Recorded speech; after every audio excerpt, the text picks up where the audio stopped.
오늘 우리가 함께 파헤쳐 볼 건요. AI가 어떻게 복잡한 계획을 세우는 법을 배우는지에 대한 아주 획기적인 이야기. 바로 마일스톤 방법론입니다. 자, 이 놀라운 혁신의 중심에는 누가 있을까요? 맞습니다. 바로 구글 딥마인드입니다. AI 기술의 한계를 계속해서 밀어붙이는 곳이죠. 그럼 여기서 핵심 질문을 한번 던져보죠. AI가 진짜 똑똑하잖아요. 그런데 왜 여러 단계를 거쳐야 하는 좀 복잡한 일만 시키면 중간에 포기해버릴까요? 길을 잃어버리는 거죠. 대체 이걸 어떻게 가르쳐야 할까요? 이런 현상을 좀 전문적인 말로 장기 계획 문제, 영어로는 Long Horizon Problem이라고 부르는데요.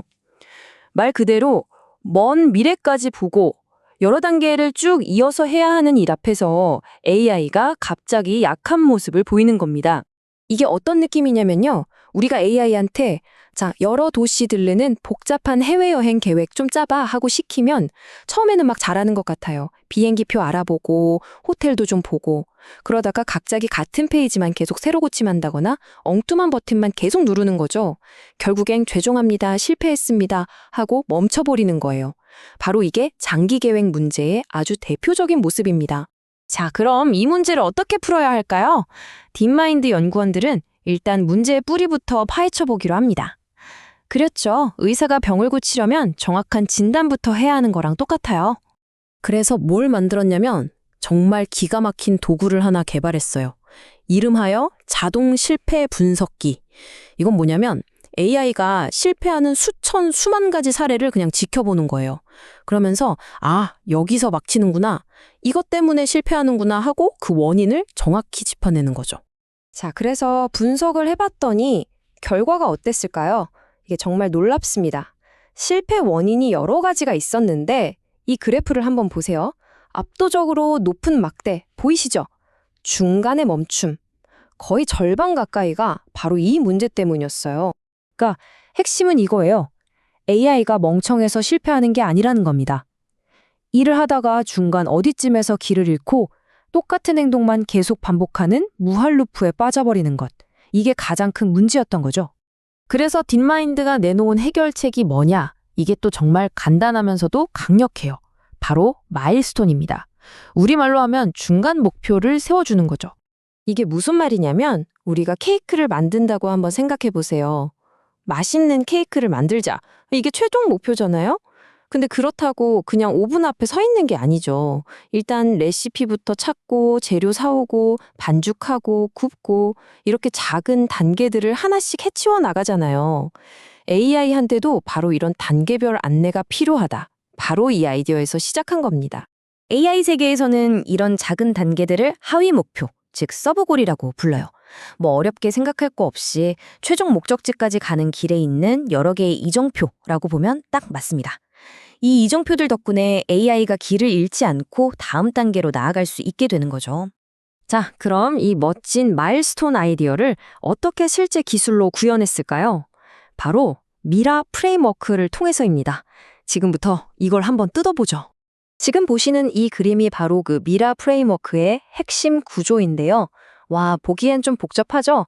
괜찮습니다. 핵심은 딱 두 가지 전략으로 나뉜다는 거예요. 하나는 오프라인 훈련, 다른 하나는 온라인 계획입니다. 여기서 진짜 재밌는 게 뭐냐면 AI 모델의 크기나 능력에 따라서 접근법을 다르게 쓴다는 점이에요. 좀 작은 오픈 모델들 있잖아요. 걔네들한테는 훈련시킬 때부터 중간 목표를 하나씩 달성할 때마다 참 잘했어요 하고 보상을 줍니다. 일종의 조기 교육인 셈이죠.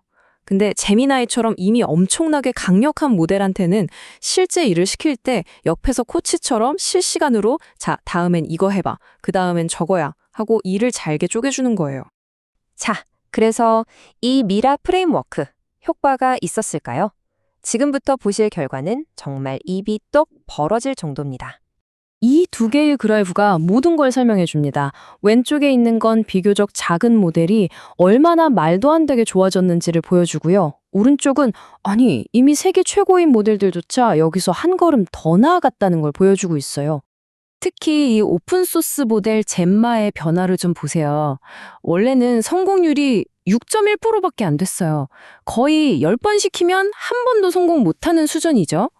그런데 미라로 훈련을 시켰더니 성공률이 무려 42.4%까지 수직 상승합니다. 계상해보면 거의 7배나 성능이 좋아진 거예요. 그냥 중간 목표 몇 개 세워줬을 뿐인데 이렇게까지 드라마틱한 변화를 만들어낸 거죠. 정말 대단하지 않나요? 그리고 바로 이 장면이 오늘의 하이라이트라고 할 수 있겠습니다. 보세요. 미라로 훈련받은 상대적으로 작은 모델인 젬마가 저기 보세요. GPT-4나 제미나이 2.5 프로 같은 세계적인 거인들보다 성공률이 훨씬 더 높습니다. 이건 뭐 다윗과 골리앗의 싸움 같지 않나요? 단순히 성능이 좀 좋아졌다. 이 수준이 아니라 AI를 어떻게 훈련시켜야 하는지에 대한 생각 자체를 바꾸는 정말 엄청난 결과입니다. 자, 그럼 이게 왜 이렇게 중요할까요? 이 연구가 우리에게 말해주는 건 뭘까요? 이건 그냥 기술 하나가 좋아졌다는 걸 넘어서 앞으로 우리가 AI를 어떻게 사용하게 될지에 대한 미래를 보여주는 겁니다. 핵심 키워드는 바로 신뢰입니다. 이제 우리가 AI 비서한테 저기 복잡한 출장 예약 좀 해줘 라고 시켰을 때 중간에 포기하지 않고 끝까지 일을 마무리 지을 거라는 믿음이 생기는 거죠. 우리가 진짜로 믿고 일을 맡길 수 있는 자율 에이전트 시대로 가는 아주 중요한 첫걸음을 뗀 거라고 볼 수 있습니다. AI가 드디어 스스로 계획을 세우고 중간에 포기하지 않고 끝까지 목표를 달성하는 법을 배우기 시작했습니다. 자, 그렇다면 이렇게 똑똑해진 AI에게 여러분은 다음엔 어떤 일을 한번 맡겨보고 싶으신가요? 이 질문을 마지막으로 남기면서 오늘 이야기는 여기서 마무리하겠습니다.